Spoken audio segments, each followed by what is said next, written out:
नमस्कार साथियों, कैसे हैं आप सभी लोग। अच्छे होंगे आशा करता हूं। मैं reasoning with Naveen sir channel पे आपका हार्दिक स्वागत करता हूं। इस चैनल को ज़्यादा से ज़्यादा सब्सक्राइब करें, शेयर करें, वीडियो को लाइक करें, कमेंट्स करें। और रीजनिंग का भी वीडियो पार्ट 1 आ चुका है। आज से अपन स्टार्ट कर रहे हैं साइंस को बिल्कुल ही बेसिक से अच्छी तरीके से लेवल की लेके चलेंगे और साइंस को एकदम बिल्कुल जीरो से आज स्टार्ट कर रहे हैं अपन साइंस को। और मैं ही पढ़ाऊंगा साइंस भी, रीजनिंग भी आपको एकदम अच्छी तरीके से सिस्टमेटिक ढंग के तरीके से। आपका काम 2 होगा भैया, रेगुलर क्लासेस लेना और दूसरा काम वीडियो से ज़्यादा शेयर करना। और कोई भी आपसे काम नहीं बोलूँगा। और आप मैं जब भी पढ़ाऊँ आपके पास कॉपी और पेन ऑलवेज हमेशा होने चाहिए। आप एक ढंग के नोट्स प्रिपेयर करते चले जाइए। और मैं बिल्कुल एनसीईआरटी और बहुत इसी बोर्ड पे आपको सब कुछ मिल जाएगा। आपको दूसरी बुक कोई संभालने की आवश्यकता नहीं है। आप पेपर दे लेना, कोई भी पेपर दे लेना, आपको क्वेश्चन मिलेगा। आने वाले बहुत सालों में भी आपको इसी बोर्ड से क्वेश्चन मिल जाएगा। और अपन स्टार्ट कर रहे हैं साइंस।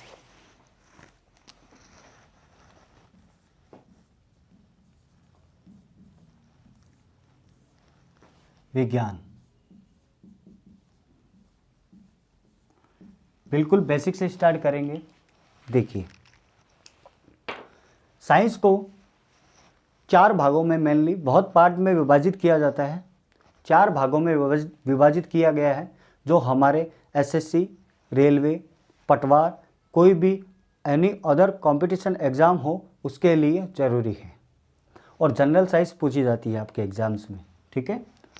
इसको 4 भागों में बांटा गया है। पहला क्या भाग है? भौतिक विज्ञान।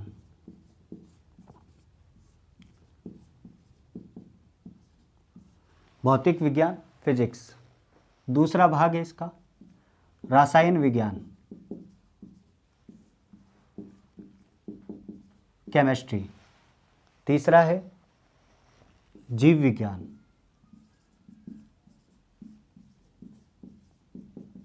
जीव विज्ञान। चौथा है एनवायरमेंट स्टडी, पर्यावरण विज्ञान। पर्यावरण विज्ञान। इन 4 भागों से आपके क्वेश्चन देखने को मिलेगा। इन 4 भागों से ही क्वेश्चन आपके आते हैं। अपन एक एक चीज़ को अच्छी तरीके से चलेंगे लेकर। देखिए, भौतिक विज्ञान ये हमको किसी चीज़ का बोध करवाता है जिसे छू कर हम बता सकते हैं कि ये टेबल है, चेयर है, ये बोर्ड है। उसके बारे में ज्ञात होता है भौतिक विज्ञान, बाहरी चीज़ों को अवगत कराता है। दूसरा रसायन विज्ञान, ये वस्तु की ये मार्कर जो है वो किस पदार्थ से बना है, इसमें क्या केमिकल रिएक्शन हुई है, क्या हुआ है इसके अंदर, वो बातें सारी है जो अंदर का पार्ट जो है वो रसायन विज्ञान के अंतर्गत आता है। जीव विज्ञान, इसमें ह्यूमन बॉडी, मनुष्य के बारे में, जीव जंतुओं के बारे में, पेड़ पौधों के बारे में आदि का अध्ययन करवाता है। पर्यावरण अध्ययन भी इसी बारे में आपको अध्ययन करवाता है। अब बात करते हैं। सबसे पहले यहीं से मैं बता देता हूं आपको, सबसे पहले क्वेश्चन यहीं से उठता है कि भौतिक विज्ञान का पितामह किसे कहा जाता है, फादर्स ऑफ फिजिक्स। तो ध्यान रखना, इसका पितामह अल्बर्ट आइंस्टीन को कहा जाता है। अल्बर्ट आइंस्टीन को कहा जाता है। दूसरी बात करते हैं अपन, रसायन विज्ञान का पितामह किसे कहा जाता है। तो ध्यान रखिएगा, आत्मा एल लेवाजिए को, कहीं पे ये लेवाशिए भी लिखा होता है, कहीं पे लेवाजिए लिखा होता है। तीसरा है जीव विज्ञान, इसको भैया 2 पार्ट में विभाजित किया गया है। पहला तो है जंतु विज्ञान। जंतु विज्ञान, जंतु विज्ञान के अंदर मनुष्य का, जीव जंतुओं का सारा का अध्ययन किया जाता है।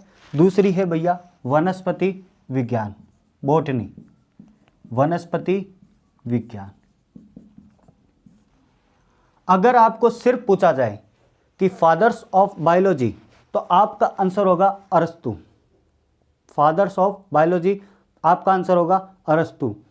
अगर आपको पूछा जाए कि जंतु विज्ञान का पितामह कौन है, तो भी आंसर होगा अरस्तु। अगर आपको पूछा जाए कि वनस्पति विज्ञान का पितामह कौन है, तो आपका आंसर होगा थियोफ्रैक्टस। तो मैं इन दोनों पितामह का नाम लिख देता हूं। इसका पितामह का नाम है अरस्तु, अरस्तु। इसके पितामह का नाम है थियोफ्रैक्टस, थियोफ्रैक्टस। यहाँ तक एकदम बेसिक से चल रहा हूँ, फिर धीरे धीरे अपन आगे की तरफ बढ़ेंगे। देखिए, अब बात करते हैं अपन स्टार्टिंग यहाँ से। किसी को दिक्कत है क्या? आगे स्टार्ट करते हैं अपन भौतिक विज्ञान।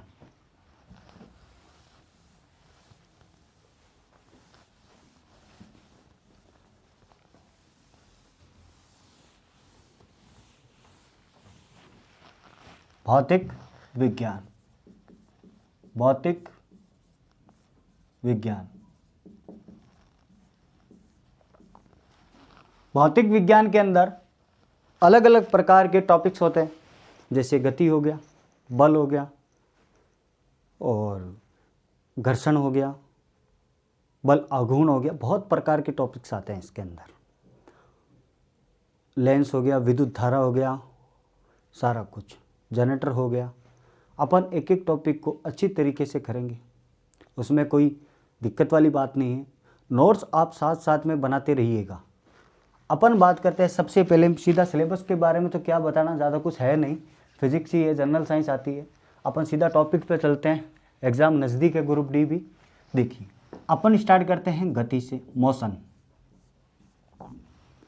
अब जब गति लिखा है तो पूरी फिजिक्स जो है वो डेफिनेशन पे, साइंस जो है डेफिनेशन पे आधारित होती है, परिभाषाओं पे चलती है, और इसको रटा नहीं जाता, इसको समझा जाता है। रटी हुई चीज़ आप लंबे समय तक याद नहीं रख सकते कभी भी, और समझ लिया एक बार तो आपके दिमाग से कभी नहीं निकलेगी, ये पक्का है। और मैं आपको और कुछ नहीं तो आपको रटवाऊंगा नहीं, आपको समझाऊंगा, समझना आपको पड़ेगा। ये देखिए गति। अब गति लिखा है तो इसके अंदर, गति के अंदर कुछ टर्म्स होते हैं। पहला लिखता हूं मैं यहाँ पे दूरी, डिस्टेंस। दूसरा लिखता हूं विस्थापन, डिस्प्लेसमेंट। तीसरा लिखता हूं आपको वेग, वेलोसिटी। चौथा लिखता हूं यहाँ पे चाल, स्पीड। पांचवा लिखता हूं आपको त्वरण, एक्सेलरेशन। छठा लिखता हूं, छठा समय, टाइम। इसी प्रकार से हम अलग अलग तरीके से करते हुए चलेंगे। इनकी डेफिनेशंस साथ में, क्या होता है, कैसी राशियां होती है, क्या नहीं होता है, इसमें अच्छी प्रकार से अपन लेकर चलेंगे। देखिए आगे। इससे पहले मैं आपको तीन चीज़ के बारे में बता देता हूँ, वो आपसे ध्यानपूर्वक समझिएगा। सबसे पहले तीन टर्म्स बता रहा हूँ। पहला होता है भैया सदिश, सदिश राशि। दूसरा होता है अदिश राशि।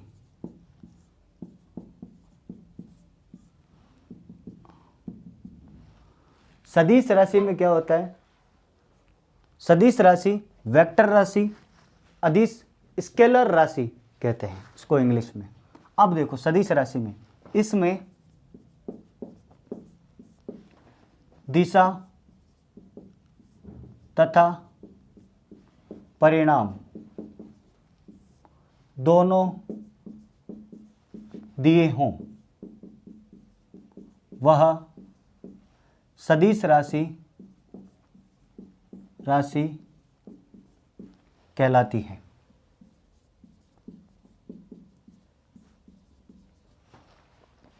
अदिश राशि में क्या होता है?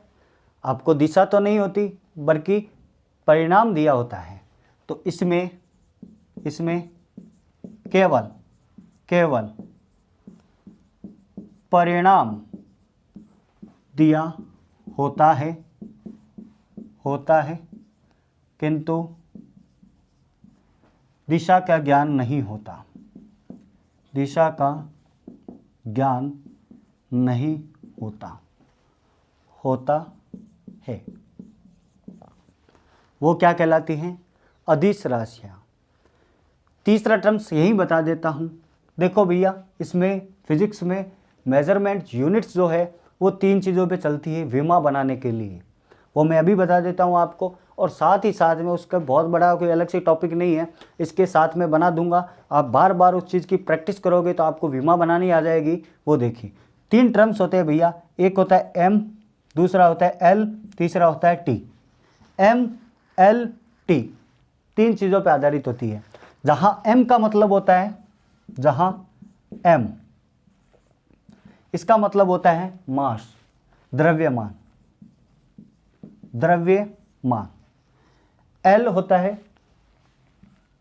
लंबाई, कितनी भी लंबाई हो, मीटर में हो, किलोमीटर में हो, सेंटीमीटर में हो, कुछ भी हो, वो सारी लंबाइयाँ एल में आएगी।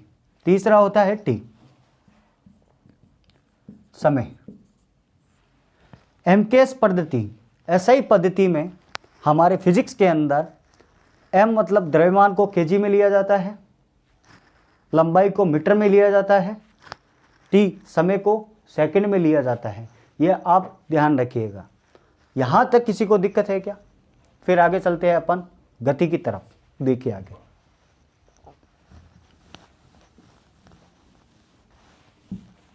दूसरी बात करते हैं अपन गति।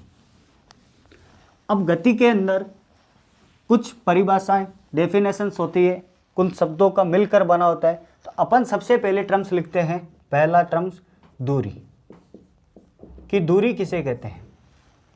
मान लीजिए ये व्यक्ति, यहाँ एक बस खड़ी है, ये व्यक्ति, इस व्यक्ति को बीकानेर से जयपुर की तरफ जाना है, जयपुर की तरफ जाना है इस व्यक्ति को। अब बीकानेर से जयपुर मान लीजिए ये ए बिंदु है और यहाँ पे बी बिंदु है। ये व्यक्ति बीकानेर से जयपुर जाने के लिए ये यहाँ से रवाना होगा। ऐसे रोड किस तरफ भी कर्व हो सकती है, घूम सकती है। ये व्यक्ति यहाँ पहुँचा, मान लीजिए ये 450 किलोमीटर है, यहाँ से 450 किलोमीटर है। और मान लीजिए ये सी बिंदु है और ये व्यक्ति ऐसे होते हुए वापस यहाँ जयपुर पहुँचा, मान लीजिए ये डी बिंदु है। आपको पूछा जाए कि बीकानेर से जयपुर जाने के लिए बीकानेर से जयपुर के बीच की दूरी बताओ। मान लीजिए 450 किलोमीटर है, ये 500 किलोमीटर है। आप क्या बता सकते हो क्या? कभी नहीं बता सकते, कि हम निर्धारित नहीं कर सकते। क्यों नहीं निर्धारित कर सकते? क्योंकि हमें ये नहीं बताया गया कि वो बंदा ए से बी की रास्ते की तरफ गया है या सी से डी की रास्ते की तरफ जा रहा है, ये हमें पता नहीं है। तो ध्यान रखना, आपको पता होना चाहिए कि ए से बी बिंदु के बीच अगर जो बीकानेर से जयपुर जाने वाला बंदा है तो उनके बीच की दूरी बताओ, तो आप क्या बता देते? 450 किलोमीटर। इसी के साथ मैं बता रहा हूँ आपको सदिश और अदिश राशि समझा चुका।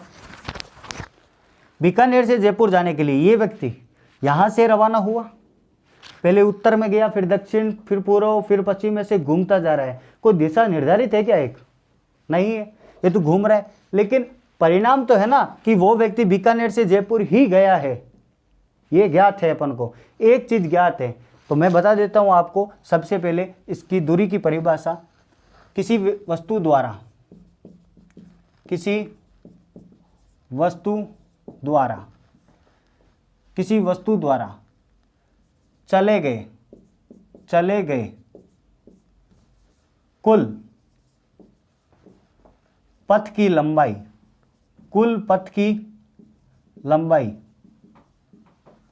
वस्तु द्वारा तय दूरी कहलाती है। तय दूरी कहलाती है। इसमें भी कुछ टर्म्स होते हैं, आपके क्वेश्चन यहीं से बनते हैं कि दूरी एक प्रकार की कैसी राशि है। तो ध्यान रखिएगा, दूरी एक अदिश राशि है। अदिश राशि। अब वो अदिश राशि क्यों है, मैंने इस डायग्राम के हिसाब से आपको बता दिया कि अदिश राशि है। अब एक बात बताओ, मैंने बोला था आपको एक चीज़ और बोली थी कि जब दूरी है तो इसका कुछ मेजरमेंट भी होगा, इसका कुछ मापन भी होगा, वो क्या होता है, मीटर होता है। तो ध्यान रखना, एमकेएस पद्धति एसआई पद्धति में दूरी का मात्रक मीटर होता है। क्या होता है, मीटर, जिसे डिनोट करते हैं हम एम से। दूरी का मात्रक मीटर होता है। ये बात गई अपन ने दूरी की, ठीक है। सेकंड टर्म्स इसी में बता देता हूं, यही डायग्राम है। सेकंड टर्म्स आता है भैया विस्थापन। दूसरे बात करते हैं विस्थापन। अब विस्थापन क्या होता है वो देखिए। कोई व्यक्ति है, विस्थापन का कोई व्यक्ति है, मान लीजिए उसको बीकानेर से जयपुर गया, तो दूरी तो ये हो गई 450, इस बिंदु से गया है तो दूरी हो गई 500 किलोमीटर। बट विस्थापन कैसे बताते थे, तो गौर से ध्यान रखिएगा, ए से बी बिंदु के बीच या सी से डी बिंदु के बीच न्यूनतम बीच की दूरी को विस्थापन कहते हैं। अगर मान लीजिए ऐसे जिगजैग रास्ता है तो आप विस्थापन बता सकते हो क्या? कभी नहीं बता सकते, कभी भी नहीं बता सकते आप विस्थापन सदैव दो बिंदुओं के बीच न्यूनतम मिनिमम सीधी दूरी को विस्थापन कहते हैं। आप इतना ध्यान में रखिएगा। अब ये जिगजैग रेखा या घुमाव मोड़ वाला कभी विस्थापन नहीं होता।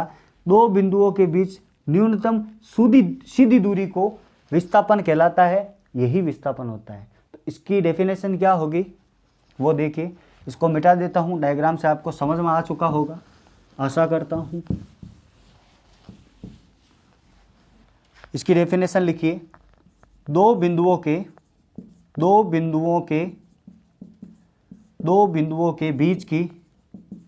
बीच की न्यूनतम सीधी दूरी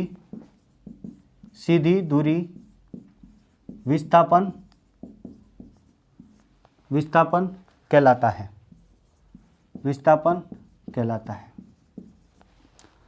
अब व्यक्ति बीकानेर से जयपुर गया है, ये यहाँ से यहाँ गया है मान लीजिए, तो इस न्यूनतम बीच की दूरी को क्या कहलाते हैं, विस्थापन कहलाता है।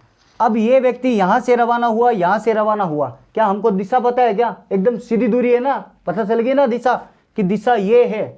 तो दिशा ज्ञात है, परिणाम भी ज्ञात है कि बीकानेर से जयपुर दोनों चीज ज्ञात है, तो ये क्या हो गया, सदिश राशि हो गया। तो लिखेंगे आप पॉइंट कि विस्थापन एक सदिश राशि है।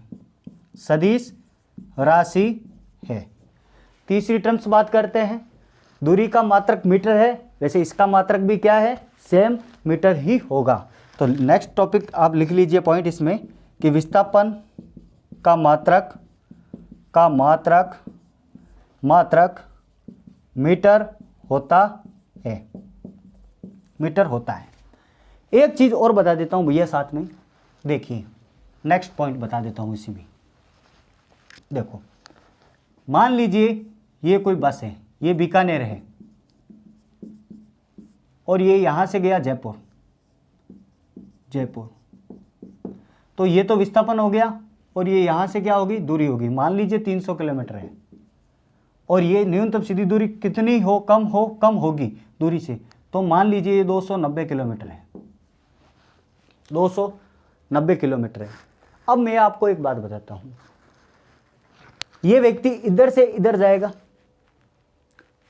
या वापस इधर से इधर आएगा, ये यहाँ से इधर आया वापस, ये वापस आने में 300 किलोमीटर ही लेगा।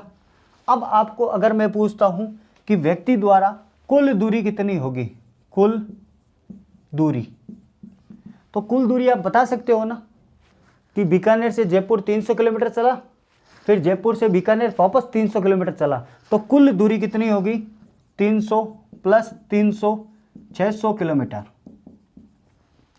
अगर आपको मैं विस्थापन पूछता हूं, क्या पूछता हूं, विस्थापन, तो कितना हो गया, 290 किलोमीटर, 290 किलोमीटर।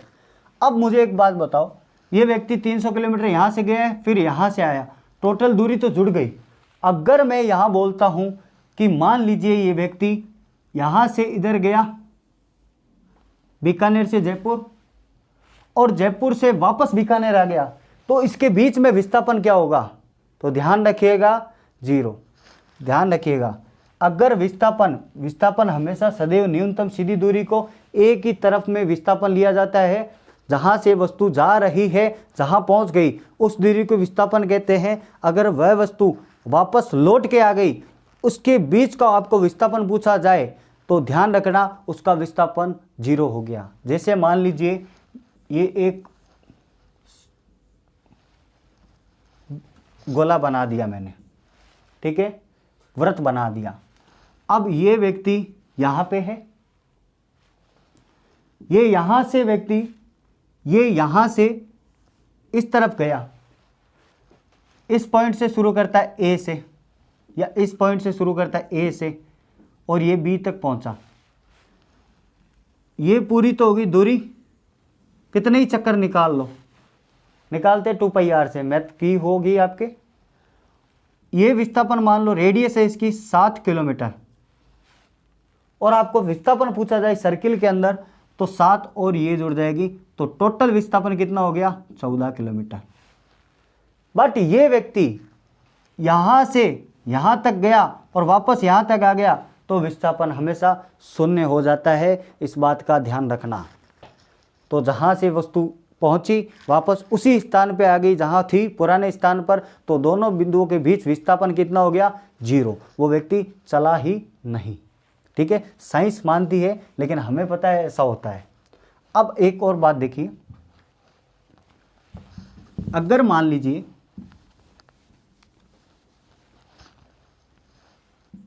ये कोई वस्तु है, यहां से लेकर यह कोई वस्तु है, ये कोई वस्तु है, ये वस्तु यहां से चली, यहां गई, यहां गई, यहां गई, ये मान लीजिए 200 किलोमीटर है, ये वापस यहां आ गई, वापस यहाँ आ गई, तो टोटल दूरी तो कितनी चली?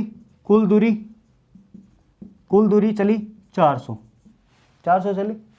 अब ये मान लो ये व्यक्ति इधर गया, यहाँ से आपको बताने के लिए बता रहा हूँ, ये व्यक्ति यहाँ से एकदम सेंटर पॉइंट पे आ गया। अब दूरी कितनी चली? दूरी तो 200 किलोमीटर तो पूरा चला, आधा किलोमीटर आधे दूरी वापस आया, तो अब कितना चला? 300। लेकिन मुझे एक बात बताओ, इसमें आप विस्थापन बता सकते हो क्या? इसमें विस्थापन कितना होगा? न्यूनतम सीधी दूरी को विस्थापन कहते हैं। यह हम नहीं निकाल सकते, क्योंकि इसमें पाइथागोरस प्रमेय के द्वारा ही निकाला जा सकता है। आगे बात करते हैं अपन। यहाँ तक किसी को दिक्कत है क्या? नहीं है। 2 टर्म्स और बता देता हूँ इसमें, वो ध्यान रखिएगा। अभी आपने इतनी जो बताया है आपको, इसीलिए बताया है, तो ध्यान रखिएगा। दूरी सदैव धनात्मक होती है। दूरी सदैव क्या होती है? धनात्मक होती है। विस्थापन का लिख लो, विस्थापन धनात्मक, ऋणात्मक, 0 हो सकता है। ध्यान रखिएगा, दूरी सदैव धनात्मक होती है और विस्थापन धनात्मक, ऋणात्मक और 0 हो सकता है। यहाँ तक किसी को दिक्कत है? फिर आगे चलते हैं अपन। अब बात करते हैं अपन चाल की।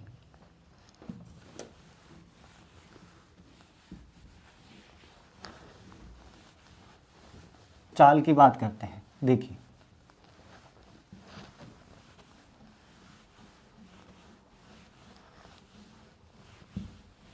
चाल, मान लीजिए आपने बचपन में मैथ में भी किया होगा, बार बार इस सवाल को करते हो, तो ध्यान रखिए, चाल बराबर दूरी बटा समय। ये आप हमेशा से पढ़ते आ रहे हो, चाल बराबर दूरी बटा समय।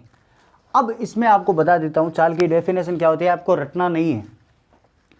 अगर समय को मैं 1 सेकंड रख देता हूँ, समय को अगर 1 सेकंड रख दिया, तो आप किसी में दूरी में, आप दूरी कितनी भी होगी, 100 किलोमीटर होगी, आप 1 का भाग लगाओगे तो 100 ही आएगा।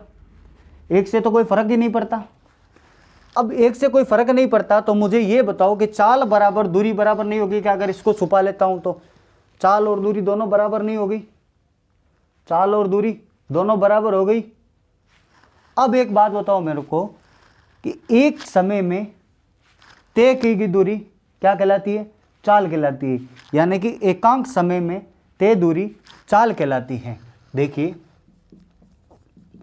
एकांक समय में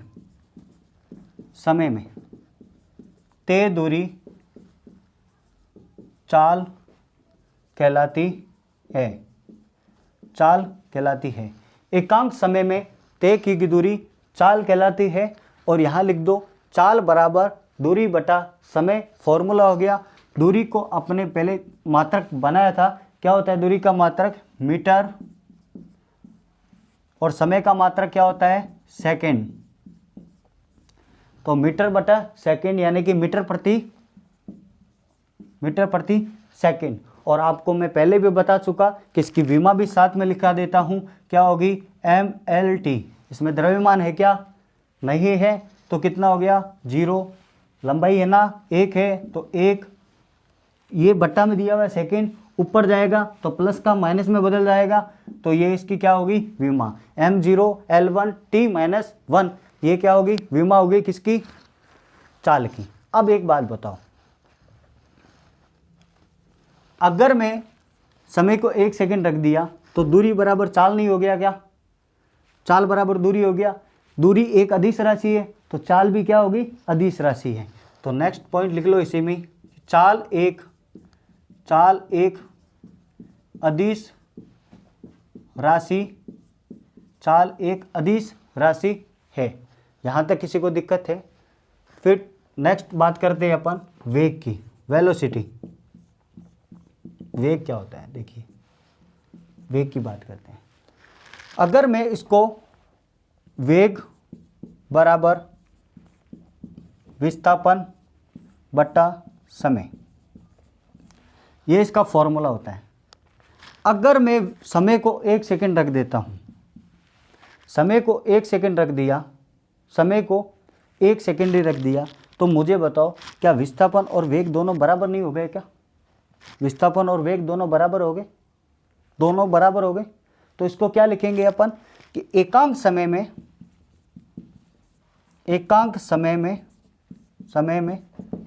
तय किया गया विस्थापन क्या कहलाता है? विस्थापन वेग कहलाता है, वेग कहलाता है। एकांक समय में तय किया गया विस्थापन वेग कहलाता है। अब विस्थापन जो है वो विस्थापन का अपने माना था कि इसका मात्रक मीटर होता है, इसका मात्रक मीटर होता है, और समय का मात्रक सेकंड होता है, सेकंड ही होता है। तो मुझे एक बात बताओ, इसका भी मात्रक क्या हो गया? मीटर प्रति सेकंड, और इसकी भी विमा क्या बन गई? mLT-1, ये इसकी विमा बन गई। एक बात बताओ, विस्थापन एक सदिश राशि है तो वेग भी क्या होगा? वेग एक सदिश राशि है। एक बात बताओ, जब दूरी बराबर क्या थी? दूरी धनात्मक थी, तो चाल भी क्या होती है? सदैव धनात्मक होती है। तो चाल सदैव धनात्मक होती है।